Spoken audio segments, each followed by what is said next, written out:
Dragon Ballers, real quick before we get into today's video, just want to share something with you guys that I am very excited about. PPG is going to be hosting the Pro Support TCG weekend in Dallas, Texas, the weekend of November 6th. It's going to be a giant TCG convention weekend hosting all your favorite games, obviously Dragon Ball Super, Digimon, Pokemon, Magic the Gathering, and more. Tournaments for all those. I'm actually going to be there commentating the Dragon Ball Super side of things, the main event on Saturday, the side events on Sunday. I absolutely cannot wait. And if you guys missed out on Gen Con or heard me talk about how much fun that was, you're 110% going to want to be at the Pro Support TCG weekend. The other great thing too is it's just 2 weeks before Nationals, the biggest Dragon Ball Super tournament of the year, so you can get some invaluable practice there. But besides that, it's a convention. It's going to be so much fun, especially for those of you guys like me that just absolutely love trading card games.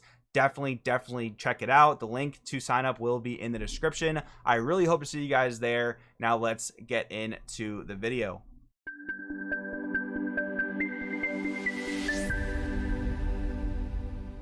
Yo, what's going on, Dragon Ballers? Welcome back to another video. We're back on track with set 15 reveals today, talking about yellow Turles and how it's really just red King Piccolo in disguise trying to sneak back into the format. But we'll get into that when we start talking about the cards. If you're new here, make sure to subscribe, hit that bell so you never miss a video. And if you guys want to help support the channel and you want to buy or pre-order any of the cards you see in today's video, use my link in the description to TCG Player. It does really help out. That being said, let's get started. Alright, so we have the leader. Permanent: if a Turles Crusher Core card in your battle area will be placed in its owner's drop by one of your skills, it's sent to the warp instead. So that just pretty much prevents you from using Successor, which is on the OG green Turles leader as well. So you just can't crack into an easy Cell Xeno. This deck does have a lot of free play, much like the green Turles deck as well. And just mentioning that, the most recent E-ban list obviously did a lot to address free play, and this deck does have a lot of free play in it, but it's a lot more balanced and there's a lot more drawbacks, which we'll see as we get into more cards. Auto: when this card's placed in your leader area, play up to one Tree of Might Divine Roots from your deck with 2 markers on it. So you get to start the game with your Unison with 2 markers on it, and I think that's the first of its type for where this kind of thing happens. It's almost like a field card, but in this time you get a Unison, which gives you access to counterattacks, counterplays really early, which is really strong. Attack, draw a card, and then awaken your life 4 or less, or you have 3 or more life face up, draw 2 and flip this card over. Turles: Accursed Power, same permanent. When this card attacks, draw 1. Activate battle once per turn, Spirit Boost 1, pay a yellow. If you have 2 or more face-up cards in your life, this card gets plus 10,000 power for the battle. Or you may choose one Fruit of the Tree of Might in your hand and discard it. If you do, activate its activate battle skill without paying its skill cost. So you are encouraged to play the green Fruit of the Tree of Might from the set with the original green Turles leader. And you're also encouraged to play green-yellow with both this and the original green Turles with some other cards that we'll see in just a bit. But yeah, Fruit of the Tree of Might, basically it is a 20k combo, but it also says if you use it during the attack of a Turles card, it does grant double strike as well, so that can get you some pretty big numbers when you're going for game or applying pressure, stuff like that. So we'll read the Unison, which again is insane that the deck can start with the Unison out right away. Permanent: this card can attack. Auto: if your leader is a yellow Turles Crusher Core card, when your leader card attacks, you may choose one Turles Crusher Core card in your hand and add it to your life face up. If you do, use one face up Turles Crusher Core card from your life in a combo. And then spoiler, a lot of these cards have the ability to be played after they're comboed from the life. So that's where you get the resemblance to red King Piccolo, but honestly, Turles does it worse. And the reason that is because you're taking a card from your hand, putting it in your life, and then comboing, so you're not actually just plussing a battle card like King Piccolo used to. King Piccolo would just combo from life and then replace that life from the deck, so it would be a straight up plus. This, you just have the opportunity to switch a Turles card from your hand with one in your life and then basically combo it into play if you wanted to. So it is a lot more neg, but theoretically, with all the good yellow cards that yellow leaders are allowed to play, you could look at it that like it's possibly better, because, you know, we have cards like Power of a Super Saiyan, Bergamo, all that kind of stuff that's specific to yellow, which red arguably still has really good tech cards, but not quite as good as yellow, at least for this format. But anyways, +1 auto: if your leader's yellow Turles Crusher Core card at the start of your opponent's turn, flip one card in your life face up. So really, you put this Unison in play, and it pretty much has 3 markers, because at any point it goes to your opponent's turn, it's going to gain an additional marker. So you're starting in play with a Unison with 3 markers. That's 16k, so tough to attack into early. Kind of crazy. Activate main -2, add up to 1 extra card with energy cost of 1 and Tree of Might in its card name from your deck to your hand. Then shuffle your deck so you can search Fruit of the Tree of Might, which is pretty solid. Moving along with some Turles specific cards though. Turles Power of the Tree, 1-drop auto. If the card's a yellow Turles Crusher Core card and this card's played from your hand, choose a Turles Crusher Core card in your hand and add it to your life face up. If you do, add 1 card from life to hand. So that can help you get awakened because it puts more face up cards into your life. Auto limit 1 Spirit Boost 1. If your leader is a yellow Turles Crusher Core card, when this card attacks, it gets plus 1000 power for the battle. Then use up to 1 face up Turles Crusher Core card from your life in a combo. So that's another way to get some of your guys comboed into play, as well as a way to get yourself awakened, which in my preliminary testing with Turles, that has been a problem, not being able to get awakened. And even if my opponent can't deal with my Unison by taking markers off of it, they'll still attack into it just to prevent me from getting life to hand until they have their board established or until they're ready to meet their win condition or whatever. So this card is pretty important from my experience to be able to get life out of your life to your hand, basically. Turles Great Manipulator, 1-drop 4K permanent. If you have a field card in your battle area, this card gains blocker. If your leader's yellow Turles Crusher Core card, when this card's played from your hand, flip up to 1 card in your life face up, activate up to 1 Turles Powerball from your deck or drop, then shuffle your deck if you look through it. So this is a really weird thing. Like, I'll read the field card in a second, but like the whole field gimmick is for the yellow Gohan leader. So besides the fact that if you play this against that matchup, you're just allowing them to flip and draw cards, this whole field thing is very strange. I don't think Turles decks will actually play this, but let's give it a quick read. So field auto, if your leader's a green or yellow sand card, at the end of a turn in which this card is placed in a battle area, choose 1 Great Ape with an energy cost of 4 in your hand and play it in your opponent's battle area with the skills negated for the game. If you do, draw 2. And there's a ton of Great Apes you can play into the battle area with cost of 4. Not many of which are in this actual set, but there are several, like Raider's Warcry, for example. And you give them a vanilla battle card, basically, and then you get to draw 2 cards. So maybe there are some other circumstances where giving your opponent a skill list can be good, but it doesn't really make sense in this archetype. But anyway, activate main once per turn, pay 1. Choose one of your opponent's Great Ape cards with energy cost of 4 or less and gain control of it until the end of the turn. So I guess technically for 2 energy, you get probably a 20k vanilla and a draw 2.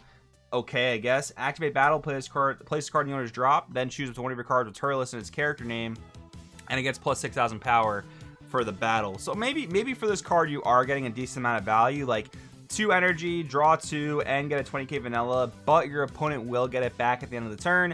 And then you could pop this card to also get another 6k power, which can in some cases be as good as a 10k. One thing that was mentioned to me, which is kind of interesting, is that you can play the Ginyu that sacrifices cards you've taken from your opponent. So that could be another way to get another cheap attack in. So maybe there's something there with some type of gimmicky combo deck, but I don't know. I just don't see it for this card seeing success, really, in my opinion at least. Maybe you could even play it in the Gohan deck because it does have the ability to pop itself so you can get your leader flipped. But it's not really gonna, serve much of an effect outside of that. I don't think, at least. Anyways, though, we have some more Turles specific cards, and some of these are actually just insane. So Turles All Too Easy, in my opinion, possibly one of the best cards of the set because of how generically powerful it is. So we have a 5-drop 20k double strike. When this card's played, choose one of your opponent's battle cards in rest mode, KO it, and then choose 1. You can either draw a card or choose one of your opponent's battle cards in rest mode and KO it. And then activate main for 2 yellow. If your leader's a mono yellow sand, you have 3 or more energy, play this card from your hand. Turn 3 and beyond, pay 2 energy, either kill 2 guys or kill a guy and draw a card. Sign me up. This is an automatic, at least 3 of in like every mono yellow sand deck from like now to the end of time. This card is so beyond insane, it's crazy. But anyways, Forbidden Power, this one's a bit more interesting to talk about. Counter attack, if your leader's yellow, your opponent can only attack with battle cards 1 more time for the turn. So right then and there, reading that, you get the comparison to Flying Nimbus. But this card isn't automatically better than Flying Nimbus, and here's why. So this card is much like Dormant Potential Unleashed, where it doesn't actually stop the initial attack you use it on. So you're only spending 1 card for this, so your opponent can get 1 more battle, or the current battle card attack they're on, or whatever current attack they're on, 1 more battle card, and then however many unisons they can play in that turn, probably 1, but let's just say they can play more, whatever. Comparing this to Flying Nimbus, though, you actually get to stop the attack that you're using on for that 1 extra card. So if you think about it in terms of cards used to stop attacks, you're basically spending 1 more card with Nimbus to stop 1 more attack, which can be valuable. So I wouldn't say this straight up power creeps Nimbus, but I do actually really like the Activate Battle. If your leader card's yellow and it's your turn, choose one of your opponent's battle cards ignoring barrier, switch it to rest mode, then choose one of your yellow cards. It gets plus 10,000 power for the battle. There are some times where like I really wish I had that Mecha Frieza ability to Final Flash something, negate it, and then tap it. Forbidden Power gives you that ability, albeit without negating skills. but it is still solid sometimes to put a barrier card in rest mode, so you can either pop it or deal with it in some other way. It can be really good. But we do have a tournament pack promo here. Turles, Brutal Persuasion, 4-drop 20k dual attack, permanent. If an opponent's battle card would be KO'd by this card's attack, gain control of it instead. And then you may switch this card to active mode, I guess, after you resolve that effect. So, Goyo Guardian, anybody? Like, that's just a Yu-Gi-Oh reference, but this card is actually really interesting. So, Auto Spirit Boost 1, this card's played from your hand, choose up to one face-up battle card in your opponent's life, and play it in your opponent's battle area in rest mode with its skills negated for the game. Okay, so you can basically kind of crit them a life, but you're actually giving them board presence. But if you know that you can attack into that battle card and clear it, you get that battle card. So that's really interesting. But being a 4-drop 20k with no protection, this card's not super viable while blue is super strong, or at least while Godsling Technique Trunks is still a thing. So a cool card, but not one that I think is going to see too much play as long as the format remains as is. But Goyo Guardian and Dragon Ball Super, that is kind of interesting, I gotta say. But anyways, now we have some of the Turles Crusher Core cards that combo out of life. So we have Amond, Auto, if there's a yellow Turles Crusher Core card at the end of a battle in which this card was using a combo from your life, play this card from your drop, then flip it to one card in your life face up. Same thing on Cacao. Auto on the Amon though, Spirit Boost 1 when this card's played, choose one of your opponent's battle cards, and energy cost of 4 or less in rest mode and KO it. So over the past several sets, they've really been fixing yellow's problem, which is removal. Now, like, every new yellow card KOs something in rest mode, which is a good thing, don't get me wrong. Like Amon, very, very good. Basically 0-drop, 15k battle card that pops something, very good.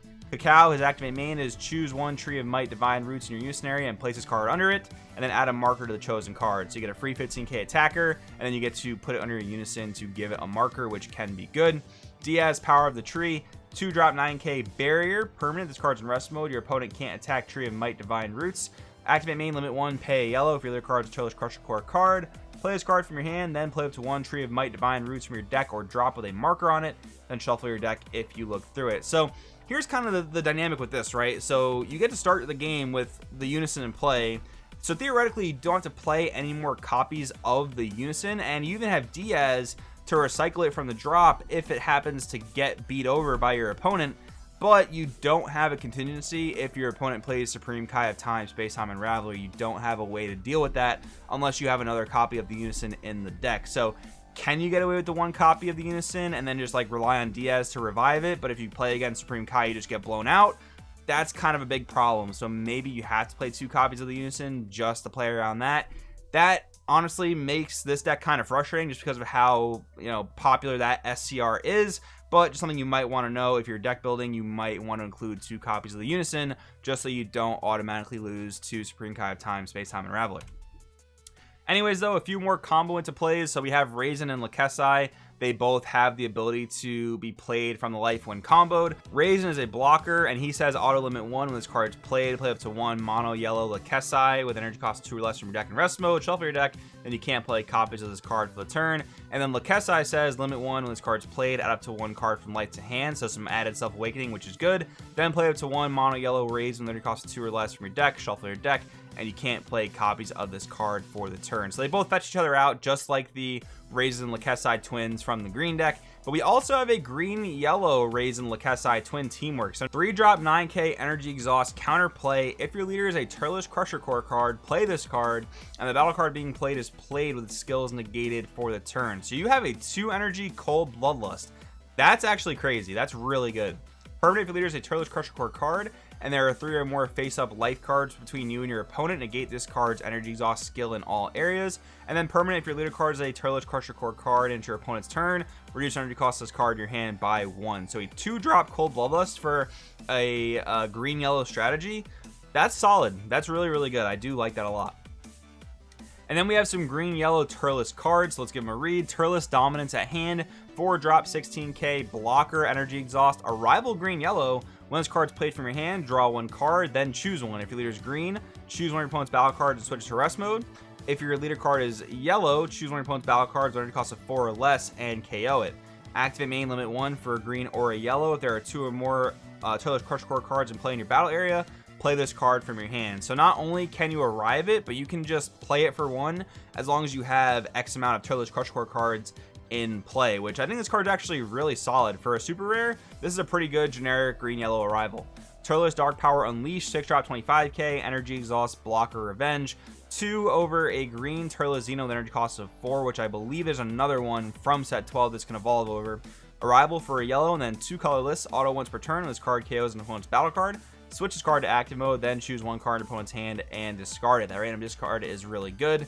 And then auto this card is removed from battle area by an opponent's skill. Choose all your opponent's battle cards in rest mode, KO them, then choose all your opponent's battle cards and switch them to rest mode. Honestly, really powerful effects here. I think these cards are both solid. Green yellow just suffers from the fact that it's a clunky multicolor combination, unlike, you know, blue splash with X color because of Sense being an Aegis.